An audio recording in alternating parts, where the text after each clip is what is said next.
안녕하세요. 저는 과부 엄마의 밑에서 자란 딸입니다.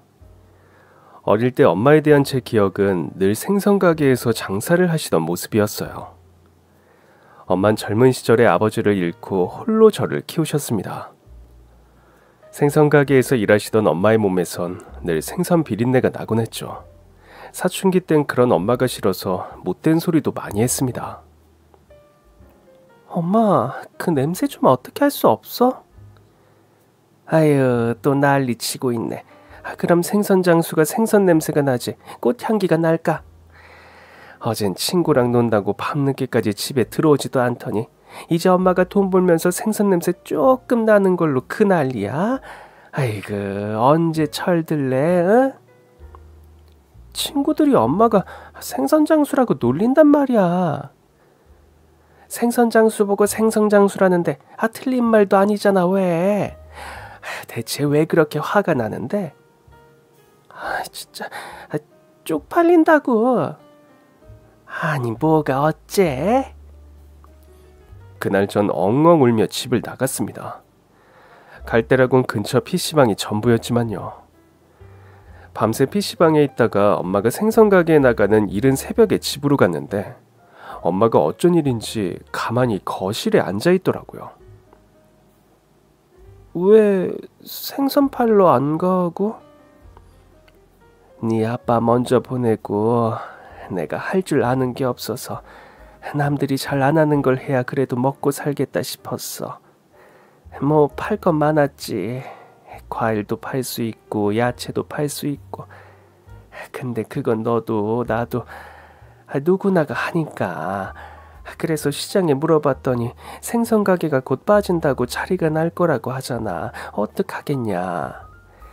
넌 이제 막 옹알이 시작하는 갓난쟁이지.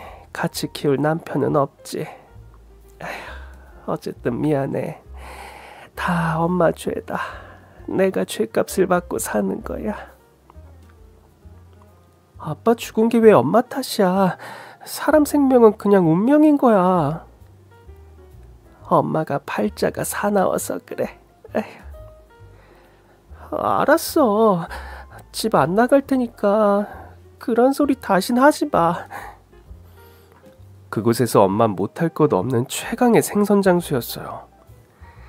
때 되면 이웃가게 사람들이랑 밥도 먹고 바쁠 땐 서로의 가게도 봐주며 가족만큼 깊은 우애를 다진 시장은 엄마에게도 제2의 고향이나 다름이 없었을 거예요.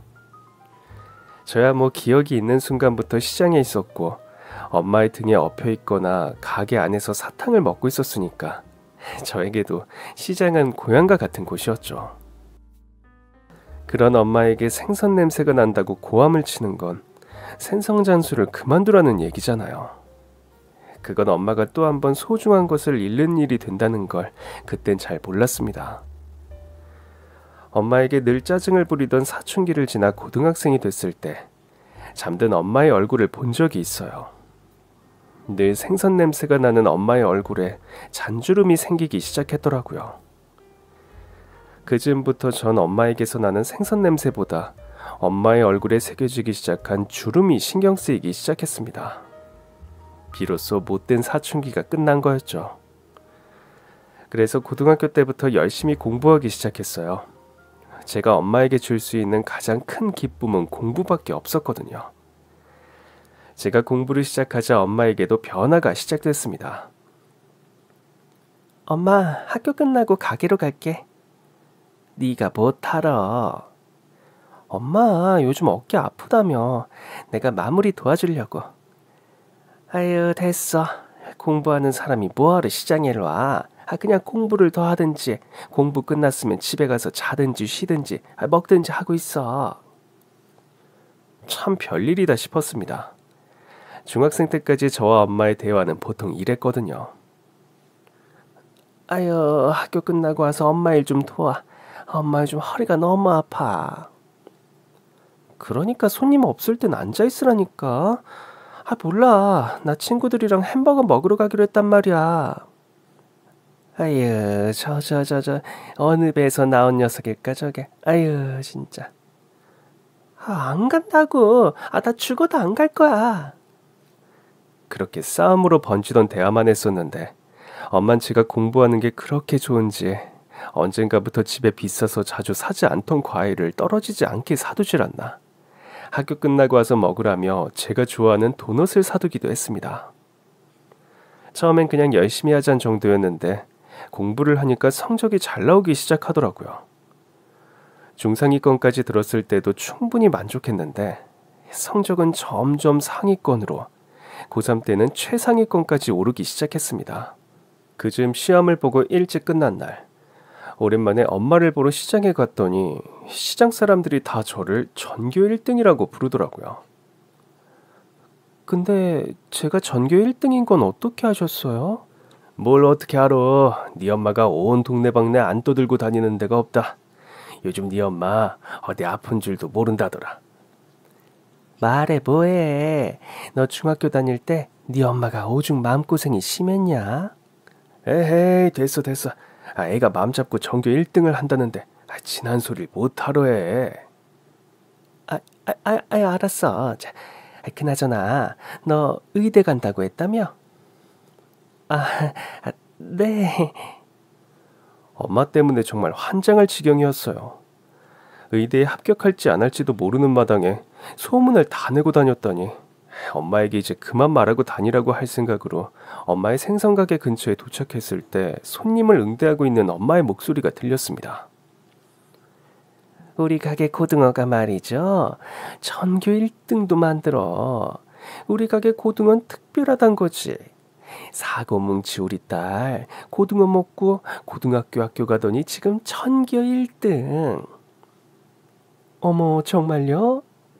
아유 그럼 제가 여기서 생선 장사만 근 20년을 했는데 손님한테 뻥을 쳐요? 아유 하여튼 사장님 넉살도 좋으셔. 고등어 2마리 주세요. 진짜 우리 애도 전교 1등 하나하나 내가 지켜볼 겁니다. 어마어마어마. 아유 그건 우리 고등어한테만 다 맡길 문제는 아니지. 우리 딸내미 공부를 엄청나게 해요. 그러니까 내가 고등어를 갖다 바쳤지. 어디 고등어만 바쳤나? 머리에 좋다는 거 건강에 좋다는 거 다 갖다 해먹였어요. 그러니까 우리 고등어 탐만 하기 없기? 그렇게 가게 안에 있는 엄마의 환한 얼굴을 보니 차마 뭐라고도 못하겠더라고요. 전 결국 의대에 수석 입학했습니다. 그날 엄마의 눈물을 처음 봤어요. 엄만 절 꼭 안아주면서 그랬습니다. 아휴 장하다 내 새끼. 내가 벌만 받고 살아도 싼 사람인데 너 같은 축복을 다 받고 산다. 아휴. 그렇게 전 의대에 입학했고 3학년 때 남자친구와 결혼을 했습니다. 그러나 막상 결혼하려고 보니 마음이 좀 위축되더라고요. 왜냐하면 남자친구의 집안이 준재벌급이었거든요. 시아버지는 건설사 회장, 시어머니는 미술관 관장이셨습니다. 남자친구의 집에 인사를 가던 날 얼마나 신경이 쓰였는지 모릅니다. 저보다 엄마가 더 긴장을 해선 저에게 자꾸 섬유 유연제를 뿌려주더라고요. 이거 더 뿌려. 행여 너한테 생선 냄새라도 옮겨 붙었으면 어떡해. 행여나 안 그래도 그 얘기 언제 한번 하려고 했어. 도대체 언제부터 내 옷이랑 엄마 옷을 분리해서 빤 거야? 누가 뭐 시켜서 하냐? 그냥 내가 알아서 다 하는 거지. 에휴 맨날 돈 거리는 사람이 물세 전기세 더 드는 분리빨래는 무슨 그냥 같이 빨아. 네가 아무리 의사여도 엄마가 생선 판다고 해봐라. 네 애인한텐 그냥 시장에서 소매어 판다고 해. 그러나 저 상견례 자리에서 당당하게 말했습니다. 저희 시어머니는 시장에서 생선 가게 운영하세요. 그런데 예비 시어머니가 조금도 당황한 기색 없이 이렇게 말씀하시는 겁니다. 어머니 혼자 널 키우셨다며. 아휴, 힘든 일 하면서도 잘 키우셨네. 정말 감사합니다. 좀 울컥했습니다. 시부모님이 조금은 당황하지 않을까 싶었는데 전혀 당황하지 않으시더라고요. 감사할 게 뭐 있어. 너희 어머니는 생선 골라다 파시고 난 그림 골라다 팔고 그렇지? 그렇게 말씀해 주셔서 정말 감사해요. 먹고 사는 일에 귀천 없어. 너희 시아버지도 나도 건설 현장에서 맨몸으로 바닥부터 배우면서 시작했어. 어머니가 그렇게 고생하신 덕에 딸이 의대도 들어가고 얼마나 자랑스러우시겠니? 네, 맞아요. 남자친구의 어머니는 흡사 천사 같기도 하고 한눈에도 귀부인의 분위기를 가진 분이었습니다. 주렁주렁 명품의 보석을 걸친 것도 아니었고 단순하지만 누가 봐도 고급스러운 원피스에 우아한 귀걸이로 포인트를 준 모습이었어요. 그저 볼 뿐인데도 어찌나 고상하던지 남자친구의 말이 다 맞았더라고요. 사실 시댁에 오기까지 고민이 정말 많았거든요. 엄마의 말대로 엄마 직업을 시장 소매상으로 뭉뚱그려 말해야 하나? 아버지가 일찍 돌아가신 것이 흠이 되진 않을까 하고요. 하지만 남자친구는 그런 저에게 늘 그랬습니다. 우리 엄마 그런 분 아니셔. 누구보다 노력과 성실함에 감명받는 분이라 그림 취향도 비슷해. 그냥 알 수 없이 휘갈긴 그림이 아니라 정성껏 온 에너지를 쏟아 넣은 그림을 알아보셔. 아무튼 만나보면 알 거야. 그냥 흔히 아들들이 하는 우리 엄마는 안 그래가 아니라는 거. 남자친구가 아무리 그렇게 말을 해도 전 흔히 아들들이 하는 우리 엄마는 안 그래 일 거라고 확신하고 있었거든요. 엄마의 영향일 거예요. 엄만 저에게 누누이 말했어요. 아무리 사랑해도 다 말할 필요는 없어. 이건 명심해. 엄마를 그냥 시장 소매업자라고 말해도 되는 게 거짓말한 것도 아니고 그런 거 자세히 알아서 시시콜콜 뭐해. 응? 넌 의사 돼서 부잣집 며느리로 살면 되는 거야. 엄마가 너 결혼할 때 보태줄 돈이 없는 것도 아니고 이제 엄마도 어여시 아파트 한 채는 있잖아. 엄마가 얼마나 부자냐. 나야말로 무에서 유를 창조했다니까. 그럼에도 엄마의 말 속엔 본인은 생선장수일지언정 딸은 생선장수의 딸이란 말을 듣게 하고 싶지 않은 마음이 있었습니다. 전 고민 끝에 떳떳하게 있는 그대로를 말했던 건데 알고 보니 남자친구가 이미 다 말을 해놨던 거죠. 그렇게 남자친구의 집에서 부모님을 뵙고 나오는데 시어머니께서 다리를 저시더라고요. 깜짝 놀라서 저도 모르게 시어머니의 팔을 잡았어요. 어머니 괜찮으세요? 어디 다치신 거 아니에요? 그 순간 집안의 공기가 싸해지면서 정적이 흘렀습니다. 전 제가 뭘 잘못한 건가 싶어 남자친구를 봤어요. 시어머니는 천천히 자신의 팔에서 제 손을 떼어내셨습니다. 그제야 뭔가 잘못됐다는 것을 깨달았어요. 그러나 물은 이미 엎질러진 후였습니다. 어머니... 어머니는 자신의 저는 다리를 보며 생각에 잠겨 있었습니다. 제 부름에 정신이 드셨는지 아득한 표정으로 그러셨어요. 그래. 잠깐 다리를 다치던 때가 생각났어. 학창시절에 크게 다친 다리야. 어머니 죄송해요. 제가 실례를... 네가 뭐 알고 물은 것도 아닌데 뭐. 사실 늘 불편해. 아픈 다리를 볼 때마다 학창시절의 상처가 자꾸 떠오르거든. 이젠 내 다리인데 내 다리가 아닌 척 굴기도 하지만 너도 이제 우리 식구가 될 건데 알 건 알아야지. 알려주셔서 정말 감사합니다. 예비 시어머니는 한없이 너그럽고 온화한 분이었습니다. 그날 이후 불쑥불쑥 그 순간이 마음에 걸리던 차 시어머니가 먼저 연락을 주셔서 운영하시는 미술관에 다녀오기도 했어요. 그림 좋아하니? 사실 잘 볼 줄 몰라요. 공부만 죽어라 했었어서. 아이고 어쩜 넌 우리 아들이랑 그것까지 똑같니? 걔도 완전 이과머리여서 그림엔 관심도 없었어. 내가 이래서 딸 하나만 더 딱 낳고 싶었는데. 근데 왜 안 낳으셨어요? 지금 너로선 다행 아니야? 아휴, 그 시누이가 없잖아.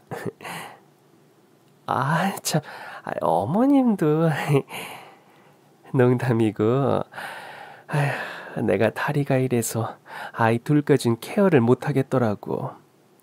네 예비 신랑 낳을 때 고생 많이 했거든. 다리도 저는 사람이 배가 불러오니까 균형이 한쪽으로 기울어서 고생을 오래 했어. 어, 많이 힘드셨겠어요. 물론 아이를 볼 땐 기뻤지. 근데 또 몸의 고통을 이겨내는 게 너무 힘들었어.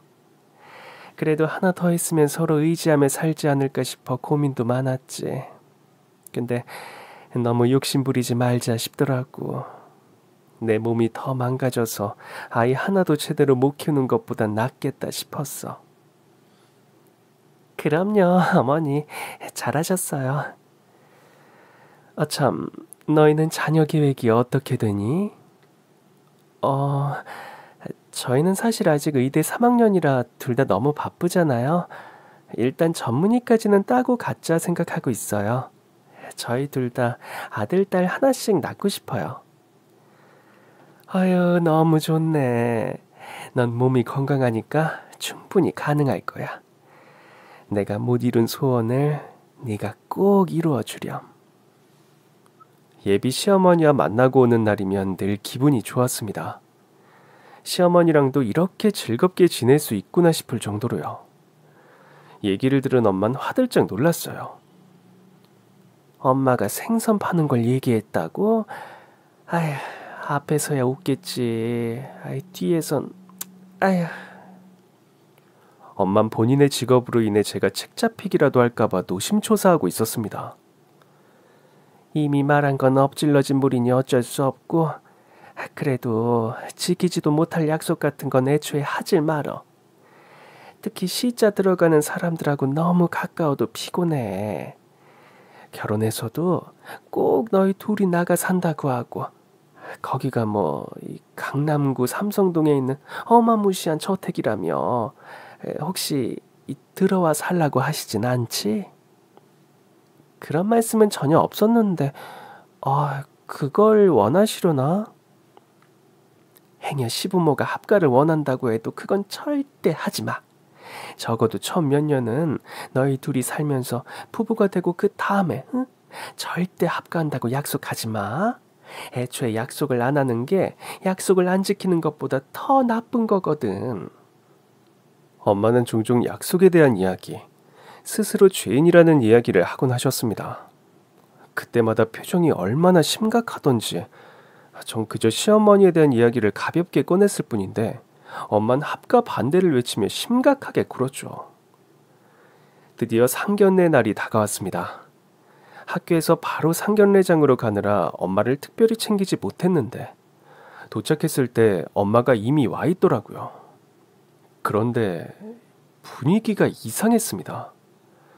상견례장에서 예비 시어머니가 저희 엄마에게 코를 들이밀더니 킁킁 냄새를 맡는 거예요. 사돈한테 비릿한 냄새가 나는 것 같은데? 그렇게 무례하게 굴던 예비 시어머니는 식사가 나온 후 먹던 미역국을 엄마 머리에 부어버렸습니다. 그 순간 자리에서 벌떡 일어난 엄마가 신모의 앞으로 가더니 냅다 무릎을 꿇는 것이었습니다. 상견례 날 엄마는 가장 아끼는 비싼 정장을 입고 나와 있었습니다. 드라이 클리닝도 했다며 저에게 말했는데 비릿한 냄새가 나다니 엄마의 몸에 밴 생선 냄새인가 싶었습니다. 그러나 평소 예비 시어머니답지 않는 무례한 행동이었죠. 제가 멍하니 보고 있으니 남자친구가 엄마를 자리로 안내하더라고요. 어머니 죄송합니다. 저희 어머니가 후각이 좀 예민하셔서요. 그러나 엄마는 고개를 푹 숙인 채 대답이 없었습니다. 전 울컥 화가 났지만 일단 남자친구를 생각해 엄마의 곁으로 가 있었어요. 하지만 여전히 고개를 숙인 채 죄인처럼 있는 엄마를 보고 있자니 화가 치솟더라고요. 제 표정을 본 남자친구가 먼저 말을 꺼냈습니다. 엄마, 조금 전 행동은 엄마답지 않으세요. 후각이 예민해서 충동적으로 나온 말이죠. 그럼 이제라도 장모님께 사과를...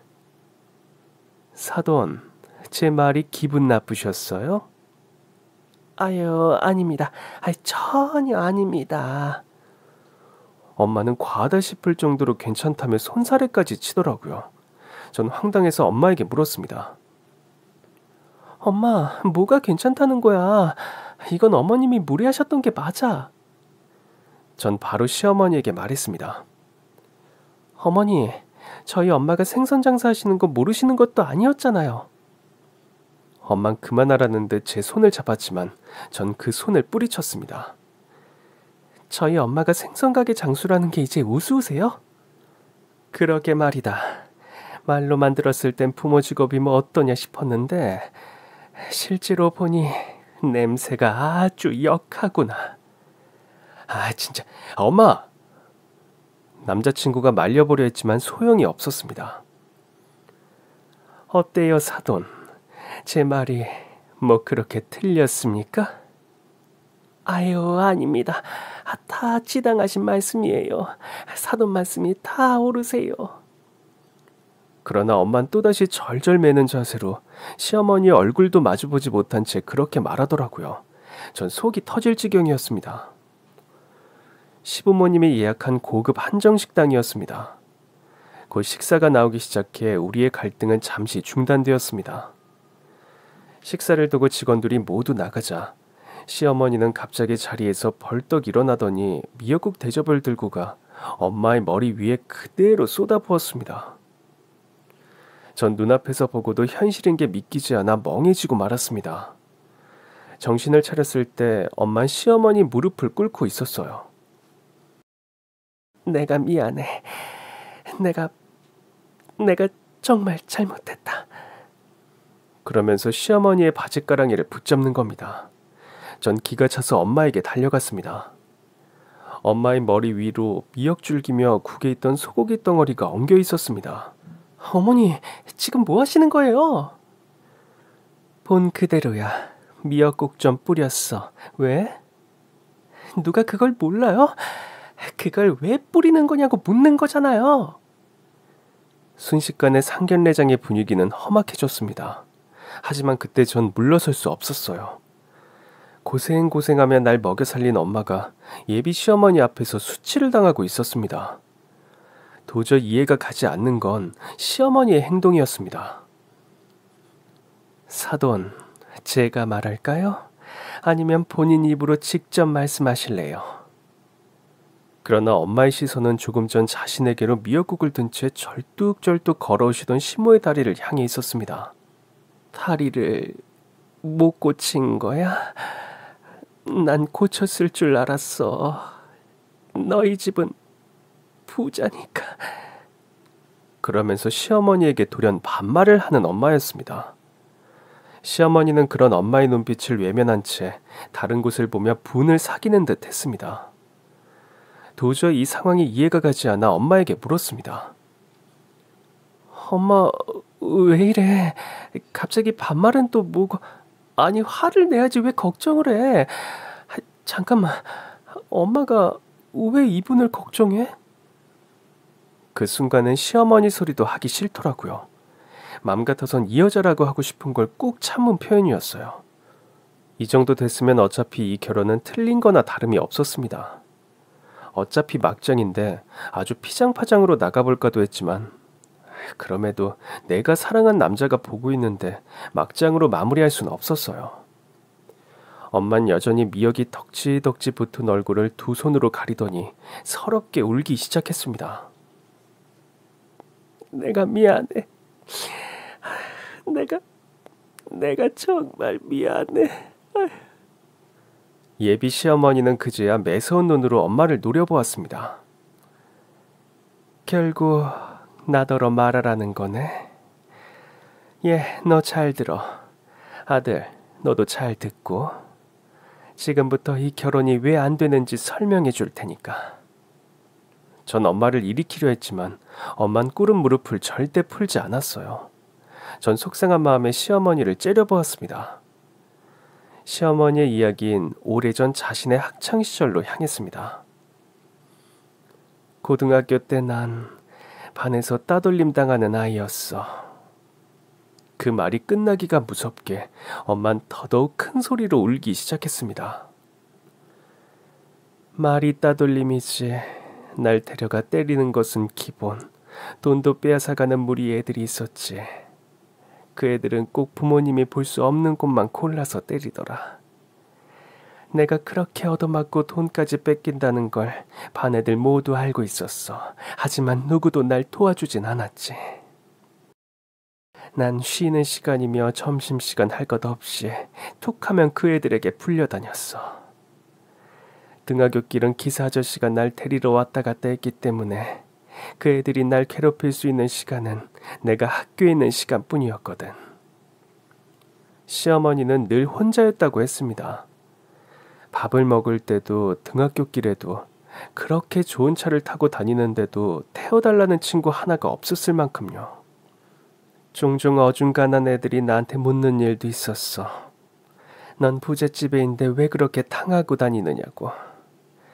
차라리 다른 학교로 전학을 가라고 조용히 권하는 친구도 있었지. 그러나 그 애들 모두 날 걱정해서가 아니라 반 분위기를 해치는 내가 떠나주길 바랬던 거야. 그건 아니지. 네가 분위기를 해친 게 아니라 그 자식들이 널 괴롭힌 거잖아. 넌 입 좀 다물어. 네가 하는 말 하나도 듣기 싫으니까. 시어머니의 한마디에 엄만 입을 꾹 다물었어요. 전 열불이 나는 걸 참고 있었습니다. 그랬던 나에게 빛과 같은 존재가 등장했던 거지. 그녀는 시골에서 전학을 온 여학생, 바로 저희 엄마였습니다. 하지만 난 그 애한테 관심도 없었어. 조회 시간이 끝나면 또 쟤들이 날 부를 텐데 싶어서 마음이 초조했거든. 아니나 다를까 쉬는 시간이 되자마자 걔들은 나더러 따라 나오라는 듯 손짓을 했지.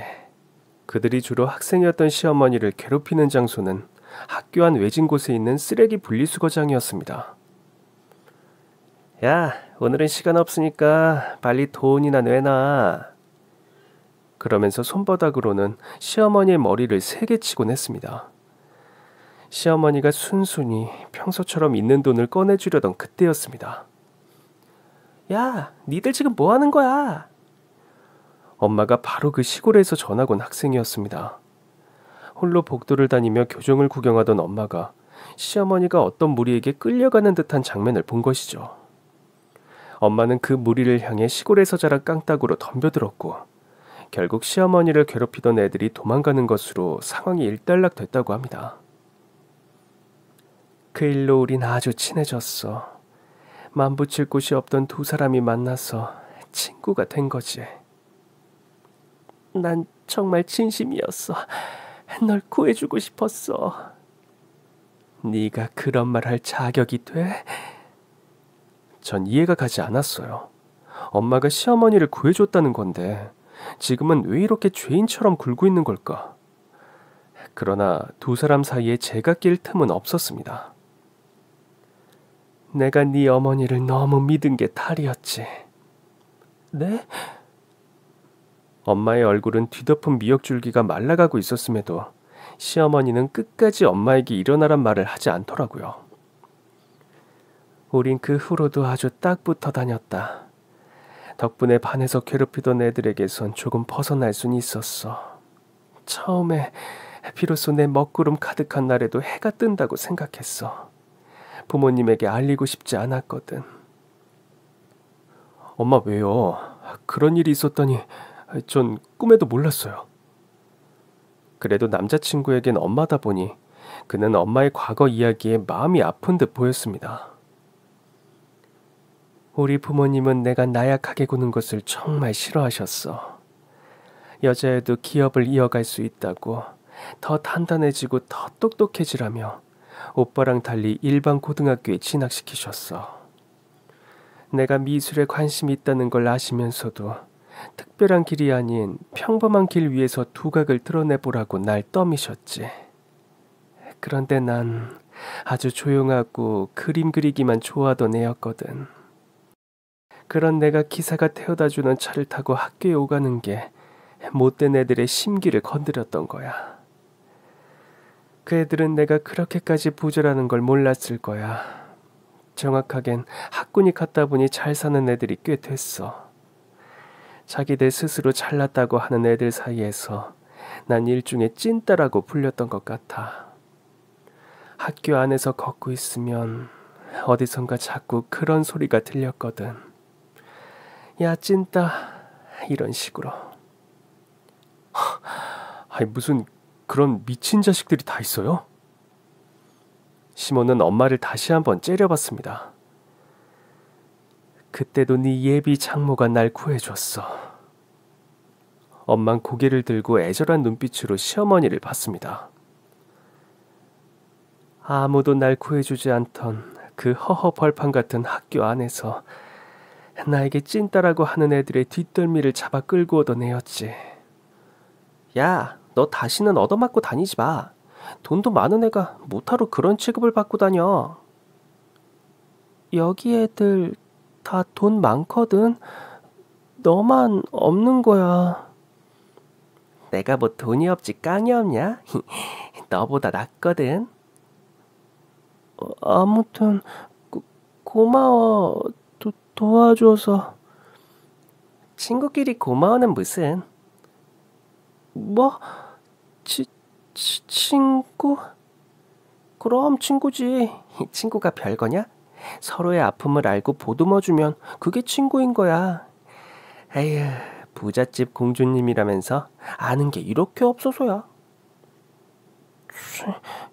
잘났다. 그래.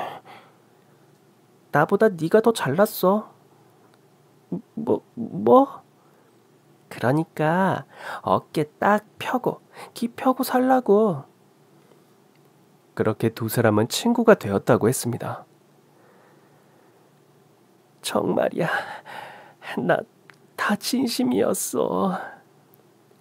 엄마의 기억도 시어머니와 같았습니다. 엄만 그제야 눈물을 다 흘린 건지 얼굴에 남은 눈물을 닦은 뒤 말했습니다. 너처럼 예쁘고 잘난 집 딸이 그런 대우를 받는 게 싫었어. 난 가난한 시골집 딸이었는데 서울에서 고등학교 다니는 게 내 꿈이었어.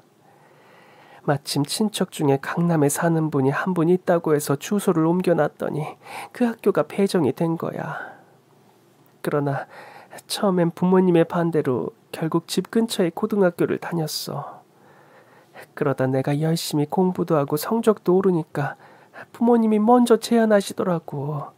강남으로 가고 싶으면 이제라도 보내주겠다고.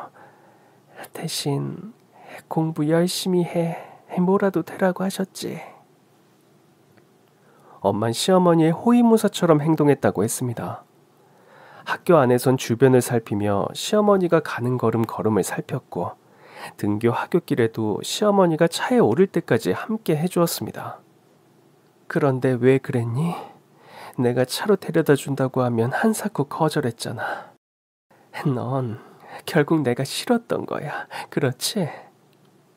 그게 아니라 그야 난 워낙 못 사니까. 사실 난 강남에 안 살았거든. 강남 밖에 조그만 자취방 하나 얻어서 살고 있었어. 너한테 그런 초라한 모습은 보여주기 싫더라고. 그러니까 네가 가식쟁이라고 하는 거야. 앞에서 약속만 하고 지키진 않고. 시어머니의 가슴 속엔 엄마를 향한 원망과 미움이 가득해 보였습니다. 시어머니는 다시 저와 남자친구를 보며 말했습니다. 그러나 괴롭힘은 거기서 끝나지 않았어. 우리 반 애들이 위의 학년, 자기들이 속해 있는 무리에게 말해서 날 혼쭐 낼 기회를 만들었던 거야. 어느 날 급식실에서 누군가가 날 툭 치고 지나갔는데 바닥에 쪽지가 떨어지더라고. 그 쪽지를 내가 주었지. 열어보니까 위 학년 선배들이 보낸 거더라고. 나더러 방과 후에 반드시 옥상으로 오라더라고. 난 그때부터 약속했어. 반드시 지켜주겠다고. 어머니를? 저로선 이해가 가지 않는 우정이었습니다. 저렇게 째려보고 고개를 숙인 채 있으면서도 학창시절의 이야기를 하는 두 분의 눈빛은 빛이 나고 있었습니다. 뭐 어떻게 작정하고 괴롭히겠다는데 이제 물러설 곳도 없더라고. 그래서 우린 작전을 짰지. 일단 내가 그들의 부름에 응답하듯이 옥상에 가서 시간을 끄는 사이 내가 가서 얘 오빠를 데리고 오는 거였어. 경찰에 신고는 얘 오빠가 미리 해놓기로 약속을 했었지. 시어머니는 절 보며 말했습니다. 난 그 애들이 부르는 옥상으로 한 발 한 발 걷기 시작했어. 물론 그 뒤엔 네 엄마가 있었다. 그러면서 시어머니는 비로소 좀 불편하지만 분명한 눈빛으로 엄마를 보기 시작했습니다. 난 불안했어. 얘 오빠에겐 학교 어디로 들어오라고 말했으니까 알아서 들어오려니 했거든. 더더구나 그 상황에서 어떻게 얘만 혼자 두고 가겠어. 초조하게 오빠를 기다리고 있었지. 그런데 무슨 일인지 얘 오빠가 너무 안 오는 거야. 그래서 길을 못 찾나 싶어서 정문으로 달려가기 시작했지. 아, 이제 알았다. 너 그런 식으로 내뺐던 거구나. 시모의 한마디에 그간의 두 분 사이의 앙금의 실체가 드러났습니다. 저와 남자친구는 동시에 서로의 얼굴을 봤어요. 잠깐만요. 그러니까 엄마가 다시 돌아오지 않은 거예요? 맞아, 엄마? 엄마는 천천히 고개를 끄덕였습니다. 전 기겁하고 말았습니다. 물론 아이니깐 저도 무서울 수야 있지. 그런데 약속은 중요한 거라고 엄마가 누누이 말했잖아. 그래, 맞아. 시어머니는 기분이 팍 상한 얼굴로 자리에서 일어났습니다. 아무튼 애들 결혼은 파토난 걸로 하시고 두 사람은 마음 정리하고. 시어머니가 상견례장을 떠나려던 그때였습니다. 나도 그때 사정이 있었어. 시어머니도 차마 그냥 나가지 못하시더라고요. 뭐? 사정? 엄마는 그 즈음을 떠올리며 또다시 울컥 눈물을 쏟았습니다. 교문 앞까지 가봤지만 네 오빠는 오지 않았었어. 그래, 좀 늦었다곤 하더라. 난 어쩔 수 없이 더 길 쪽으로 나갔어. 내가 맞든 말든. 그런 게 아니야. 인근에 파출소가 있었잖아. 우리 둘의 힘으론 도저히 그 애들을 이길 수 없을 것 같아서 경찰에게 도움을 청하러 갔던 거야. 그러나 시어머니는 돌연 화를 더 내셨어요. 그러니까 넌 날 버렸잖아. 결국 내가 얻어맞고 피투성이가 된 후에도 넌 오지 않았잖아. 그쯤에서 전 혼란이 왔습니다. 엄마, 이게 사실이야? 엄만 이번에도 슬픈 얼굴로 고개를 끄덕였습니다. 시어머니가 화를 낼 만도 한 상황이었습니다. 차라리 선생님한테 도움을 청하지 그랬어. 그랬다가 낙인만 찍히는 분위기였어. 그렇게 찍히면 그 학교엔 다닐 수가 없지. 애가 선생님한테 일일이 일러 바친다더라 하는 말만 퍼지는 거지. 내가 누구한테 상처를 입었는지는 궁금해하지도 않은 채 말이야. 시어머니는 이글이글한 눈빛으로 엄마에게 따져 물었습니다. 그래, 그랬다 쳐. 그런데 네 그 거창한 계획이 결국 성공했니? 실패했니? 맞아, 실패했어. 그래놓고 내가 병원에 있을 때 왔어, 안 왔어? 못 갔어.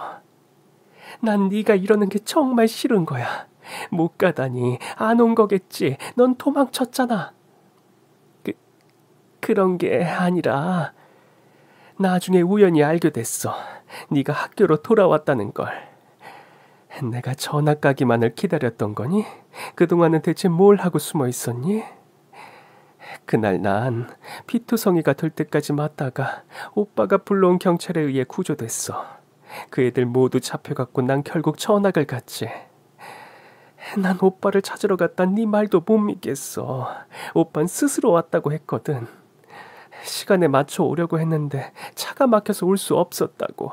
그래서 경찰에 먼저 신고를 했다고 했어. 엄만 가만히 고개를 끄덕이더니 절 봤습니다. 넌 알지? 엄마 몸에 있는 흉터들. 아, 알지.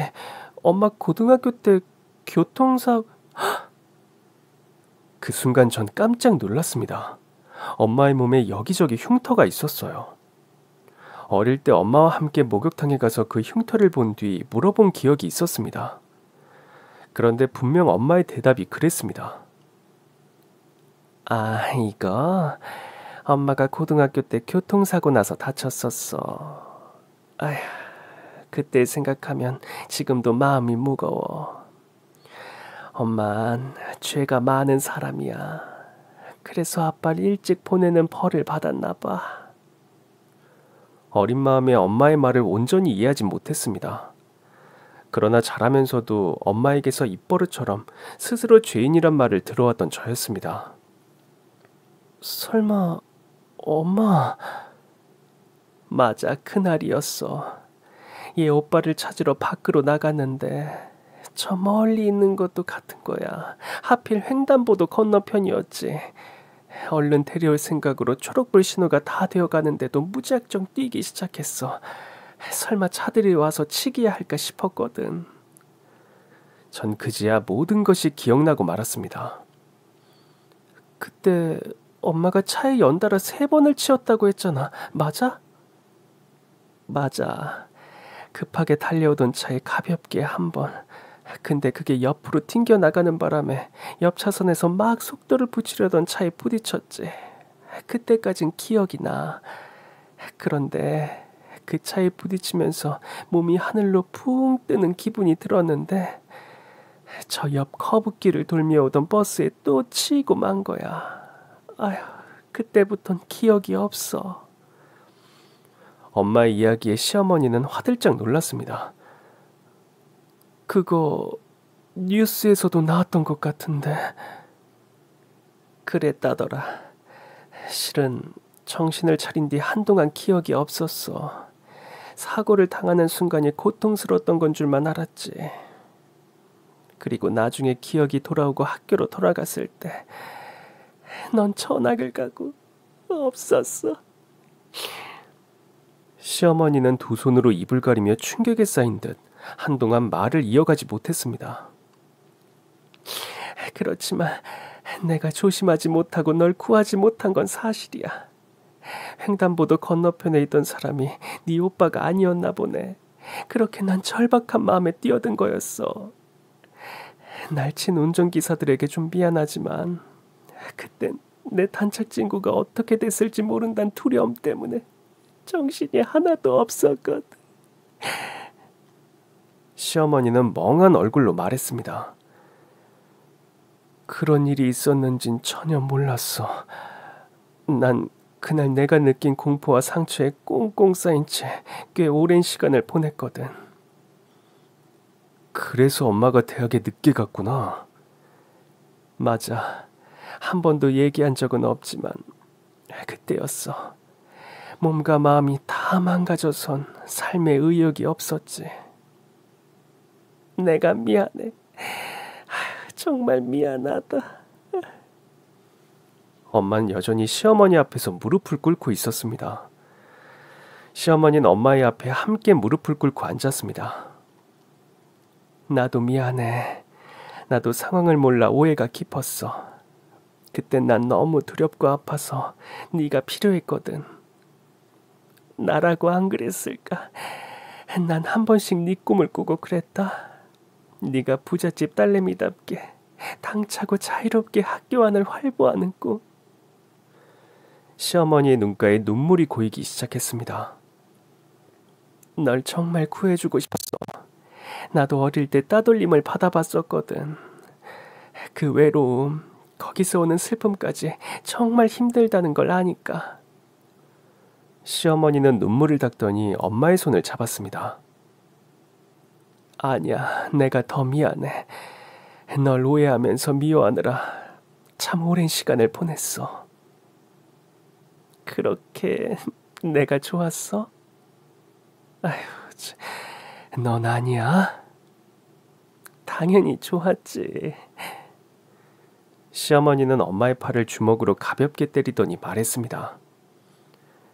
뒤늦게라도 연락을 했어야지. 어떻게든 찾아내서 오해를 풀었어야지.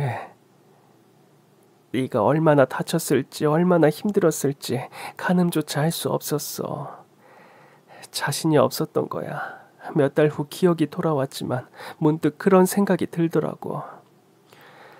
차라리 네가 다른 학교로 가면 더 편해질 수 있다고. 물론 그렇긴 했어. 난 새 학교에 가서 금세 적응한 뒤 학교에 다니기 시작했으니까. 강경했던 부모님도 그간 있었던 일을 아시고 나선 나도 오빠와 같은 학교로 전학을 시켜주셨어. 그 후론 졸업까지 별 탈 없이 지냈지. 그러나 마음은 늘 동굴 속에 있었어. 네가 없어서.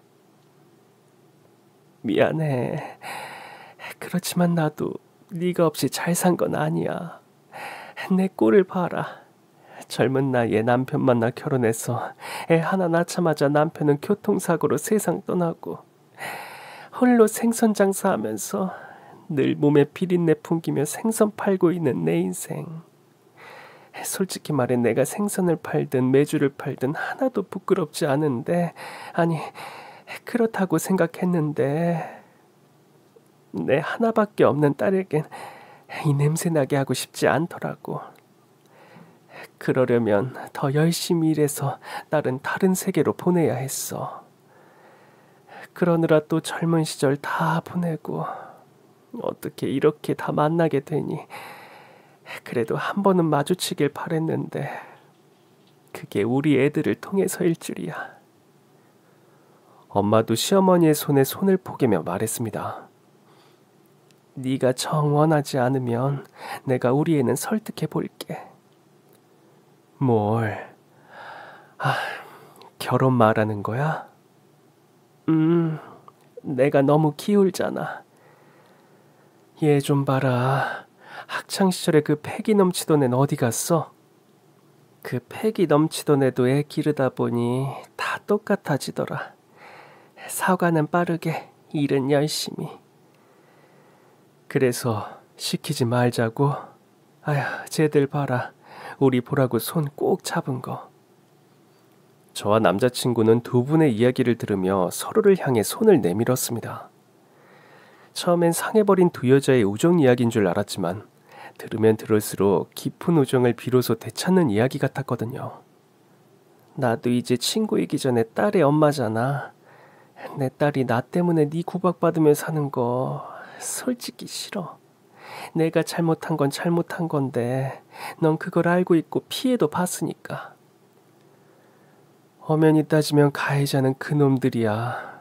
걔들 그 후로 널 찾아온 적은 없었어? 내가 기억을 잃었단 소문이 돈 건지 모르겠지만 그래도 다행이었네. 다행은 무슨. 그땐 뭐가 그렇게 다 싫고 무서웠는지. 왜 너에게 연락하지 못했을까 지금도 후회가 된다. 진작에 이렇게 풀면 될 것을. 그러게나 말이다.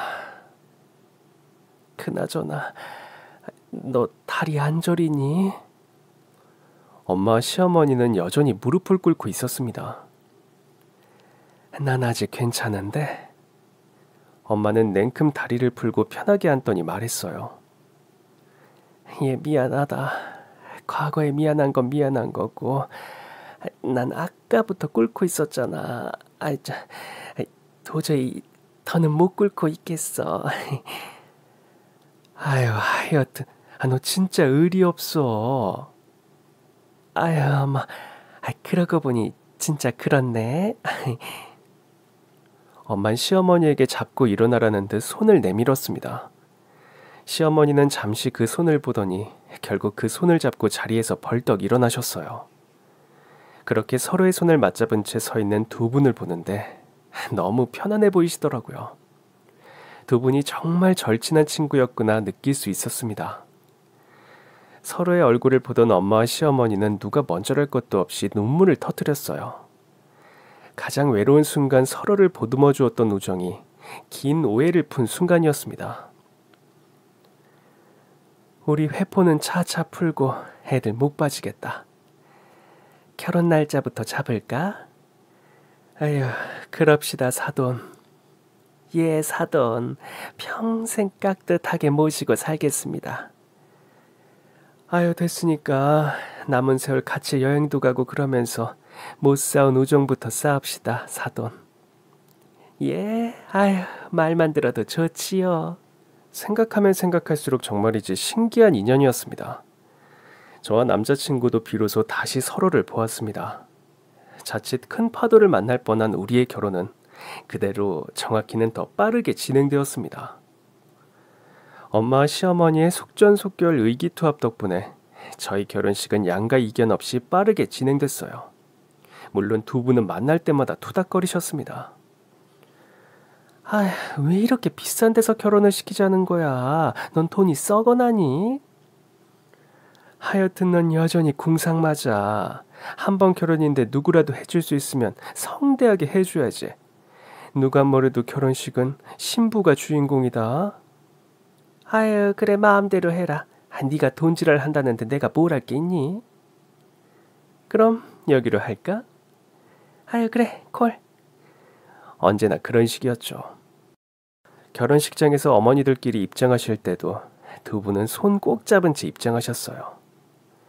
초에 점호하기 위해 입장이었음에도 이미 두 분의 이야기를 들은 저와 신랑의 친구들 사이에서 박수가 터져 나왔죠. 여기저기서 박수가 나오자 다른 하객들 얼결에 손뼉을 치기 시작했습니다. 분명 저희 결혼식이었지만 그 순간만큼은 마치 두 분의 남은 생에 우정을 향한 버진로드 같았습니다. 결혼 후 저와 신랑은 시댁인 삼성동 저택이 아닌 근처에 신혼집을 마련했습니다. 애초에 시어머니는 같이 살 생각이 없으셨더라고요. 난 합가가 제일 싫어. 각자 사는 패턴이 있는데 굳이 그럴 거 있니? 대신 삼성동 저택은 예, 이거 좀 먹어봐. 오늘 새벽에 떼온 건데 정말 싱싱해.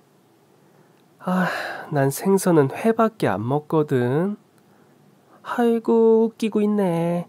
너 방학 때 우리 시골집 놀러가서 생선 말린 거 쪄준 거 맛있게 먹은 기억 나 안 나? 응? 아야, 그걸 어떻게 있니? 태어나서 처음 말린 생선을 먹어본 날이었는데. 근데 왜 안 먹어? 그 냄새 나던 것도 잘 먹던 애가. 네가 지금 주는 건 말린 게 아니잖아. 아이고, 누가 지금도 부잣집 만화님 아니랄까봐 아직도 공주님이네 이거. 아니, 이게 나이 먹었으니까 여왕님인가? 뭐라고? 시어머니와 엄마가 수다를 떨고 같이 밥을 먹는 공간이 되었습니다. 두 분은 하루가 멀다고 만나 못 다 푼 이야기들을 나누셨어요. 저희 부부도 한 달에 한 번씩은 삼성동에 가서 다 함께 밥을 먹으려고 노력하고 있어요. 물론 저희 엄만 여전히 생선 장수입니다. 제가 의사가 되든 말든 엄만 생선을 팔고 싶다고 하셨어요. 이게 내가 평생 해온 일이고 가장 잘하는 일이잖아. 더더구나 너 사람 몸에 칼을 댈 줄 알아도 생선 대가리는 자르지도 못하지? 에휴, 의사만 대단한 기술 있는 줄 아냐? 나도 기술자야. 전 엄마의 뜻을 존중하기로 했습니다. 늘 자신을 죄인 취급하던 엄만 전보다 더 위풍당당하게 생선 장수로 살고 계세요.